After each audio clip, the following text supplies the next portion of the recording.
Por isso que a Bíblia diz, olhando para Jesus. A gente não pode tirar os olhos de Jesus, tirar os olhos da palavra, dos ensinamentos, daquilo que ele nos deixou. A Bíblia diz que ele desprezou as afrontas dos homens, suportando a cruz, porque um gozo estava à espera dele, né? Que era assentar à destra de Deus, que era a nossa redenção, que era a nossa salvação. Então, é olhando para Jesus que nós vamos encontrar forças para vencermos as adversidades desse tempo, as lutas momentâneas, as lutas do presente.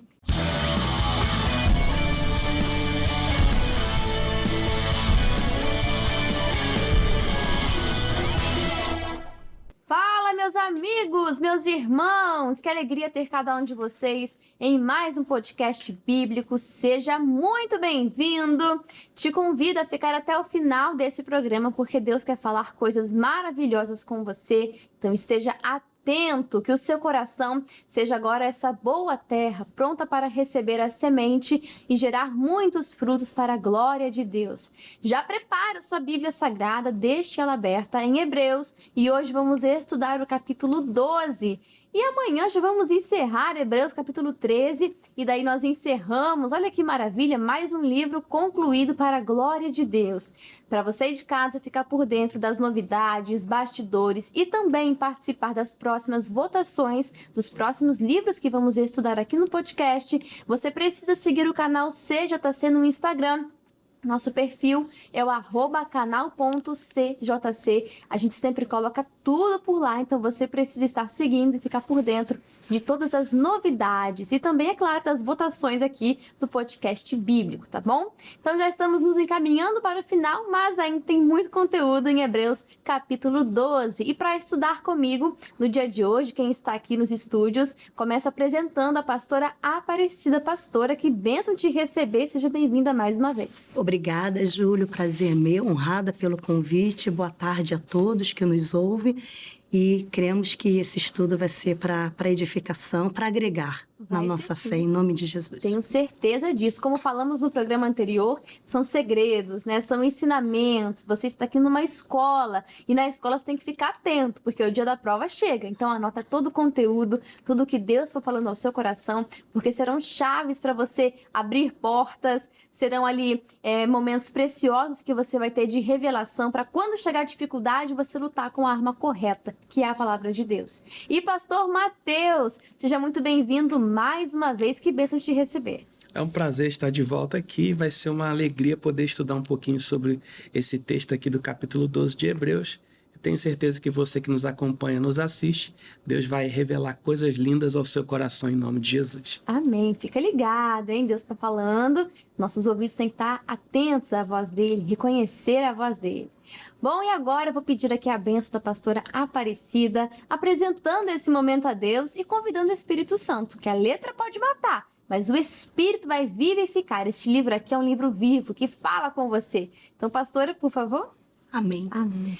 Espírito Santo, que o Senhor tenha total liberdade para falar através de nós, que cada revelação, que cada entendimento possa alcançar o coração deste que nos assiste como flechas, ó Pai, que venha de encontro à necessidade, ao que essa pessoa precisa, e que através desse estudo venha a edificação, Senhor, deste que nos ouve da Tua igreja, em nome de Jesus. Amém. Amém. Muito obrigada, pastora.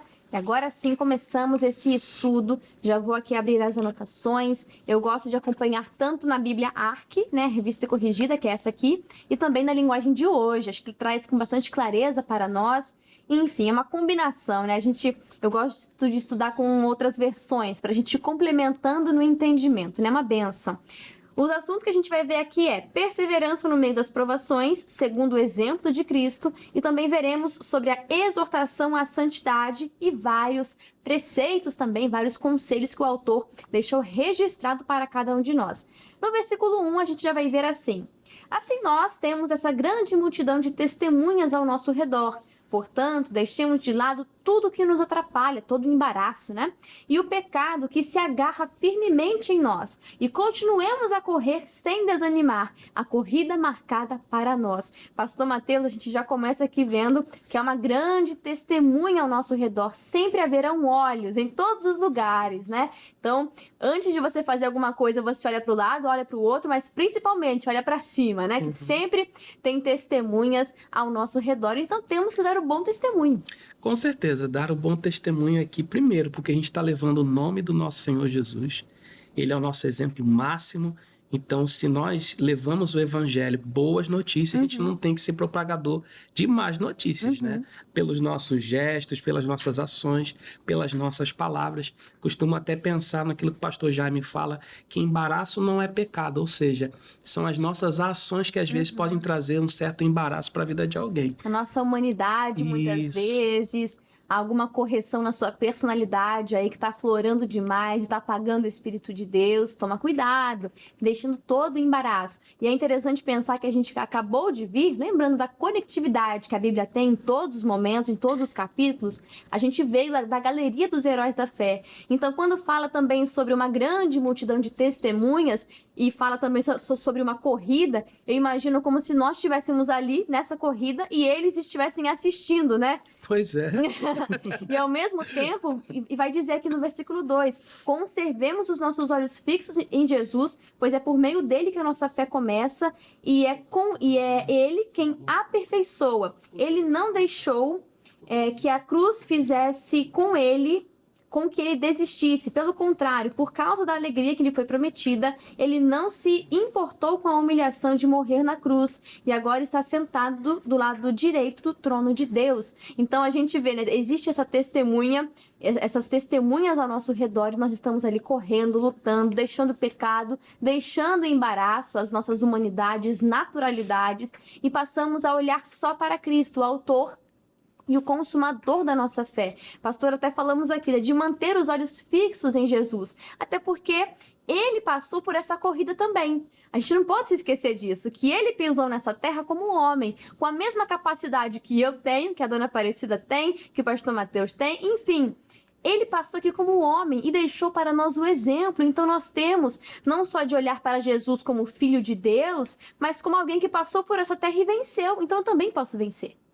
Exatamente. Por isso que a Bíblia diz, olhando para Jesus. A gente não pode tirar os olhos de Jesus, tirar os olhos da palavra, dos ensinamentos, daquilo que ele nos deixou.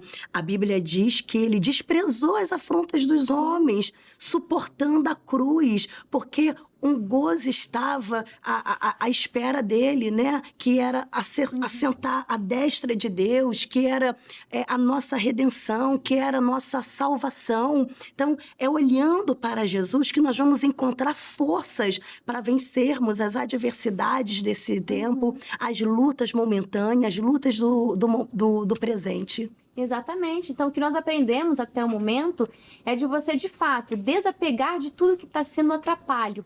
Eu imagino as pessoas que fazem grandes escaladas, a mochila delas não pode ter nada além do necessário. Verdade. Se tiver um peso além, lá em cima isso vai custar muito. Porque quando ela está carregando um peso, alguma coisa que não é, além de não fazer uso, está sendo atrapalho. Então que você, na sua caminhada com Deus, possa levar aquilo que é bom, levar a boa notícia, levar os bons testemunhos, os frutos, levar aquilo que vai agregar, que vai somar, aquilo que é eterno, e não as coisas passageiras, o pecado, que é uma sujeira, ou os embaraços, né? Aquilo que é aparentemente inofensivo, mas que pode estar corrompendo você na sua caminhada. E a sua mala, entre aspas, é muito importante, sabia disso? Eu vi esse exemplo, eu estava lembrando disso, de que a nossa mala aponta o nosso destino. Se eu falasse para vocês, não vou falar para onde eu vou, mas que na minha mala eu estou levando cachecol, estou levando luva, estou levando uma meia bem grossa, estou levando calça, estou levando vários casacos. Você jamais diria que eu estou indo para uma praia, correto? Sim. Ou seja, a nossa mala aponta o nosso destino. Aquilo que nós carregamos nessa caminhada, o ambiente que frequentamos, a roupa que nós vestimos, aquilo que nós colocamos diante dos olhos e dos nossos ouvidos, Tudo isso, todos os nossos hábitos apontam para onde nós vamos. Então, se você, como um bom corredor, quer passar a eternidade com Cristo, então a sua mala, entre aspas, ou seja, a sua vida, deve apontar para isso. Seus hábitos, seu comportamento, sua personalidade deve apontar sempre para Cristo, indicando sempre o céu. E como nós vimos, o foco em Jesus.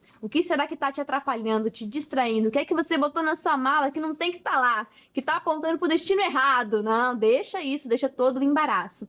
Do versículo 4, do 2 ao 4, nós vamos ver que Jesus é o modelo, é o autor e consumador da nossa fé. Então não olhe para pessoas, né? Você pode se decepcionar, porque pode ser um grande homem de Deus, mas pode ter cometido um erro, um momento de naturalidade, um momento de humanidade, não sei. Então seu foco tem que estar sempre em Jesus. Até porque, pastor Mateus, muitas pessoas colocam os olhos no homem e, de repente, pode ser até um líder e cometer um erro, aí se decepciona e até sai da igreja. Ou muito menos, pode ser qualquer outro tipo de pessoa que não deu um bom dia para ela direito, ela já se chateia, já abandona a fé. Essa pessoa está muito imatura ainda, né? Pois é, a mente, ela é um local onde o inimigo tenta muitas vezes, né?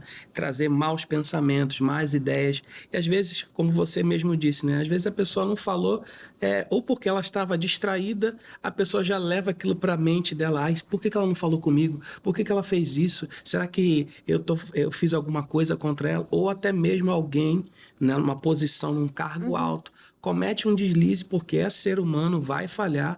Aí a pessoa está muito focada. Eu costumo dizer que está olhando muito como se fosse um ídolo dela, né? Como se ela fosse a fã daquela pessoa. E aí ela cai, a pessoa erra, e aí a pessoa entra tristeza no coração porque ela não está olhando para o lugar certo. Que é olhar para a palavra, que é olhar para Jesus, que não erra, que não falha. Exatamente, ele é nosso modelo, seus olhos têm que estar fixos nele. Ele é o autor e consumador, ou seja, a fé surge pela palavra, e Cristo é a palavra encarnada, e ele é que consuma a nossa fé. A capacidade de ser efetuado vem dele também. É tudo dele, para ele, todas as coisas, não é verdade? Então a gente tem que viver isso verdadeiramente. Aqui no versículo 3 e 4, a gente está só no começo ainda, meu Deus. Pense no sofrimento dele e como suportou com paciência o ódio dos pecadores. Assim vocês não desanimem, nem desistam. Porque na luta contra o pecado, vocês ainda não tiveram de combater até a morte, ou em outras versões, até o sangue. Pastora, a senhora pode traduzir aqui o que o autor quis dizer nesse versículo 4? Combater até o sangue, ainda não combatemos o pecado até o sangue? O que ele quis dizer? Eu entendo, Júlia, que isso é resistir até o fim. É resistir até o fim. Porque se tem algo que nós temos a plena certeza, é que o Satanás nunca vai desistir de nós. A Bíblia diz que ele está ali, ao nosso derredor. Ele está bramando como se fosse o leão. Ele não é o leão é o Jesus, o leão da tribo de Judá. Mas ele está ali bramando, ele está à espreita, buscando uma brecha, uma ocasião para ele poder entrar. Sim. Então, a gente precisa resistir até o fim. As ciladas, resistir ao dia mau, como também Efésios diz isso, que a gente precisa resistir ao dia mau. Eu entendo que esse combater até o sangue é você combater até o fim, é você resistir até o fim. Não, eu não vou ceder essa tentação, eu vou me firmar na palavra, eu vou vencer esse desânimo, eu vou sair desse pecado, eu vou me desvencilhar desse embaraço que o Satanás me colocou e eu vou ser uma carta viva aqui de Cristo para aqueles que me veem, um testemunho de Cristo aqui nessa terra. Exatamente, perfeito, é até o fim. É com perseverança. E a gente vai ver agora que Deus, ele corrige, né, os seus filhos, ele com amor consegue direcionar para o caminho certo. Se por acaso é algum embaraço, algo que é inofensivo aparentemente, mas que está causando algum tipo de corrupção, Deus está chamando a sua atenção no dia de hoje. Se é algum pecado, é a sua chance de arrependimento. Aqui no versículo 7, suportem o sofrimento com paciência, como se fosse um castigo dado pelo Pai, pois o sofrimento de vocês mostra que Deus os está tratando como filhos. Aqui está falando não como um castigo de punição, mas está falando uma correção para o caminho certo, né? Aí que vai falar, será que existe algum filho que nunca foi corrigido pelo pai? O senhor, pastor Mateus, nunca foi corrigido pelo pai do senhor? Sempre. Acho que os câmeras aqui nunca foram corrigidos pelo pai. Nunca foi, Cidinho, corrigido pelo pai? Ah, sempre. todos já fomos corrigidos pelos nossos pais. Aí vai dizer aqui no 9, no caso dos nossos pais humanos, eles nos corrigiam e nós os respeitávamos e respeitamos, né? Então devemos obedecer muito mais ainda ao nosso Pai Celestial e assim vivermos. Os nossos pais humanos nos corrigiam durante pouco tempo, pois achavam que isso era certo, mas Deus nos corrige para o nosso próprio bem, para que participemos da sua santidade. Quando somos corrigidos, isso no momento nos parece motivo de tristeza e não de alegria. Porém, mais tarde, os que foram corrigidos recebem como recompensa uma vida correta e de paz. Olha que maravilha! Quer dizer, se Deus não está me corrigindo, eu preciso me preocupar, né, pastor Mateus? Porque a correção é um sinal que eu sou filho de Deus, que o Pai em amor está me direcionando. Ó, esse é o caminho certo, vai por aqui. É um puxão de orelha saudável. Com certeza, porque o pai que não corrige o filho não está interessado no filho. Deus sempre está interessado na gente, né? Deus está sempre interessado em abençoar os seus filhos. Eu vejo isso lá em casa, um filho pequeno que quer mexer na tomada, que quer mexer no ventilador ligado, e a gente sempre tem que estar atrás, sempre corrigindo o tempo todo. E não existe um dia que eu não corrijo. Todos os dias eu tô atrás dele corrigindo. Mas o senhor deve ser um pai mau, então? Tá sempre corrigindo? Pois é. Não, você é um bom pai, tá preocupado com o seu filho. Com certeza. E até porque a gente sabe... A gente mais velho sabe o que machuca e o que não machuca. Por isso que eu vejo que Deus, às vezes, trata a gente como essa criança. Sim. Que a gente não sabe da realidade de muitas coisas. Então, Ele sabe o que machuca você, o que vai trazer dolo, né, para você, sofrimento para você. Então, por isso que Ele tá sempre atrás de você, corrigindo você o tempo todo. Exato, porque Ele quer preservar a sua vida, preservar os seus sentimentos, as suas emoções, preservar o seu dinheiro, de repente essa sociedade que você está entrando. Você orou a Deus antes? Verdade. Deus quer preservar a sua vida em todos os sentidos. A prosperidade, né? Eu vejo isso, é a bênção de Deus, o favor de Deus nos detalhes, em todas as áreas da nossa vida. Então nós precisamos disso, dos cuidados de Deus. Quando você prova disso, você sente quando Deus dá um não. Você sente quando Deus está preservando você, dando um puxão de orelha. E ainda que pareça ruim no início, acho que o filho do Senhor queria muito colocar o dedo na tomada.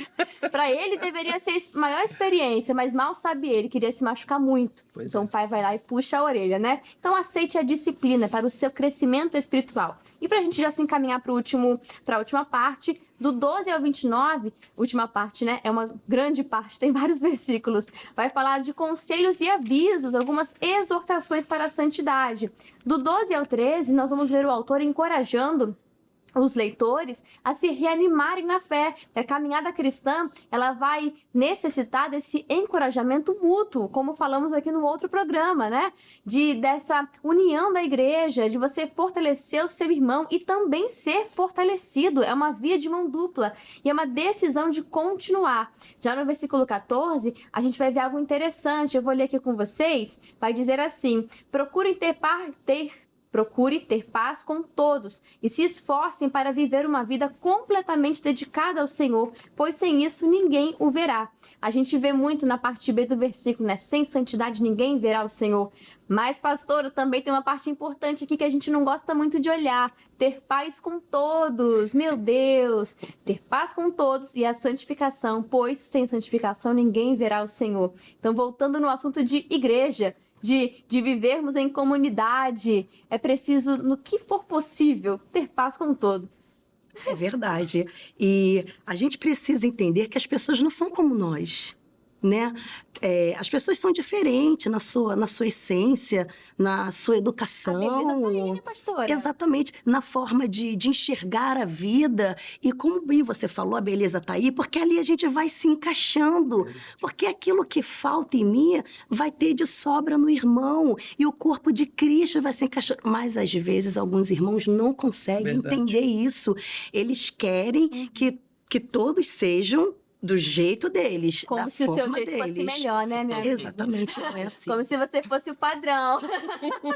Não Exatamente. Nós somos imperfeitos. E é isso que a pastora falou. O que falta em mim tem de sobra em você. O que falta em você tem de sobra em mim. E assim a gente vai se completando. A palavra, pastor, vai falar de unidade, do corpo ter unidade. Aí eu vi uma vez um pastor falando, achei isso sensacional. Serve para tudo, todos os relacionamentos da nossa vida.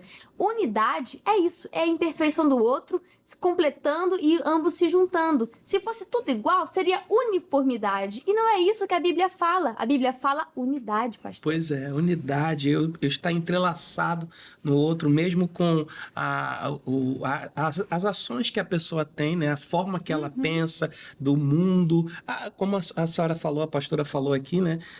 A criação também vale muito disso, da criação de alguém. É diferente da minha criação. Sim. Então, a gente vai se unindo, a Bíblia diz isso, ó quão bom, é bom, gente, e suave que os irmãos vivam em união. E aonde há união, Deus ordena a bênção e a vida para sempre. Não será que se você está tendo paz com todos, está promovendo a união ou está promovendo a dissensão, a inveja, a discórdia entre os irmãos? Vigia, abre o olho. Então a gente tem que buscar uma santidade ativa, uma vida em santidade na igreja também. No versículo 15, a gente vai ver assim, vamos ler?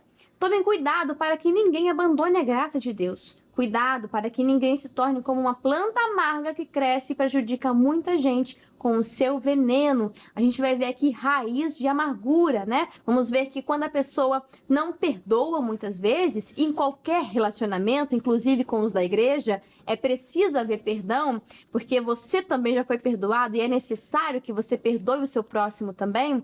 Porque, pastora, se eu não perdoo e deixo essa mágoa no meu coração, isso vai gerar uma raiz de amargura muito grande. E quantos não estão exatamente nessa situação?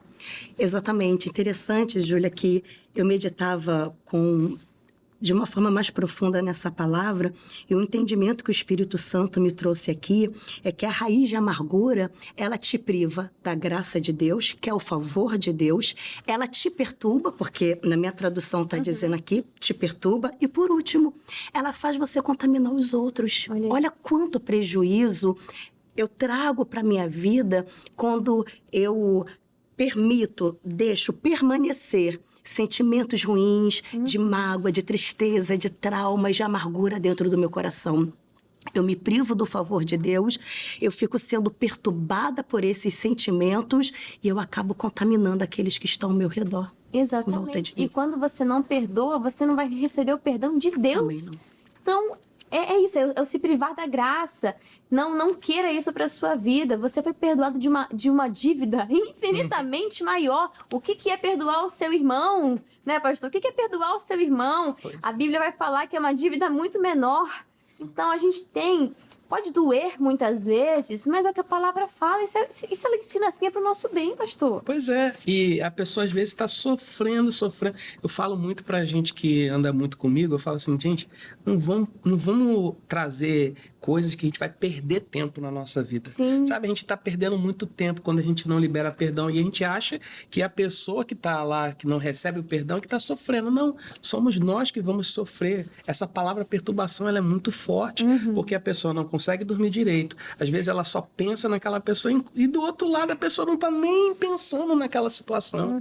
Então a gente tem que realmente se livrar desse sentimento ruim. Deus tem tanto sentimento bom pra gente, Deus tem tanta coisa boa pra gente e a gente tá perdendo tempo. Às vezes eu penso assim, você tá num banquete e você só fica com aquilo que você não gosta. Mas tem tanta coisa na mesa que você poderia comer. E você come o que você não gosta. Pois é. É um banquete maravilhoso que Deus tem para nós. Só para não ficar aqui por falar, a gente vai ver no 16 e no 17 falando sobre Esaú. Ele desprezou aquilo que era eterno por algo momentâneo. Que isso não aconteça com você. Não despreze aquilo que Deus tem por aquilo que é passageiro, por uma vontade que é minha. Cuidado com o momento de necessidade. Com Esaú foi a fome. Isso fez ele desprezar aquilo que era eterno. E aí Deus aqui nos dá o exemplo, que ele foi chorando, né, com lágrimas, pedindo perdão, mas nesse caso, Deus ali não atendeu ao pedido dele. Mas, vou falar para você, meu amigo, para você tá disponível, tá? Vai à presença do Senhor e se derrama na presença dele, se arrependa do seu erro e mude de direção. Arrependimento é isso. E valorize aquilo que é eterno. Se Deus está te entregando, guarda isso porque é precioso. Do 22 ao 24, a gente vai ver sobre a comparação, né, do Monte Sinai e o Monte Sião, vendo que Jesus é esse lugar de graça, lugar de comunhão na nova aliança. Cristo vai nos levar a uma relação, uma comunhão muito mais próxima com Deus. Então, que a gente possa correr para esse monte que é inabalável. E encerrando com o 22 e o 29, vai falar de que Deus é o fogo consumidor. Pastor Mateus, explica rapidinho pra gente isso, que Deus é fogo e fogo consumidor. O que é isso? Pois é, fogo consumidor, primeira coisa, são 2 pontos aqui que eu queria destacar. O fogo consumidor, ele consome aquilo que é impuro, aquilo que não é agradável a Deus. Deus nunca quer consumir a nossa vida, ou seja, destruir a nossa vida. Pelo contrário, ele quer nos limpar completamente, como lá no início do capítulo fala sobre isso. Só que vai ter um momento que se aquele objeto fica muito tempo no fogo, ele também é destruído. Ou seja, Deus quer que a gente passe um tempo para tirar as impurezas da nossa vida. Mas se a gente não aceita isso, né, que é aquilo que pode machucar um pouquinho, é a correção do pai.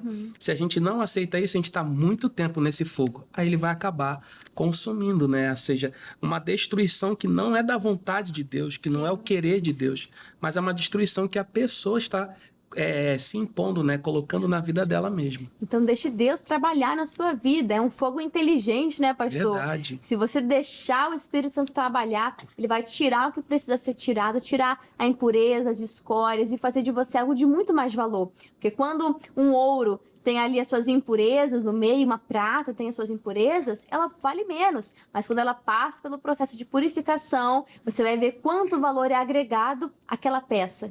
E assim também será em você. O seu valor vai ser muito mais agregado, né? Você vai ter ali mais utilidade para o reino de Deus. Você vai estar limpo e preparado, pronto para fazer e cumprir toda a boa obra, toda a boa vontade do Senhor.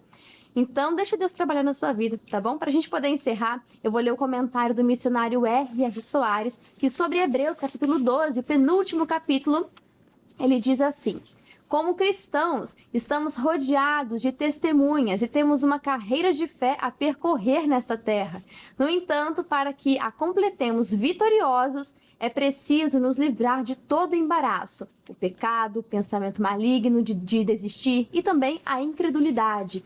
Nossa tarefa é prosseguir olhando firmemente para Jesus, o qual é o autor e consumador da nossa fé.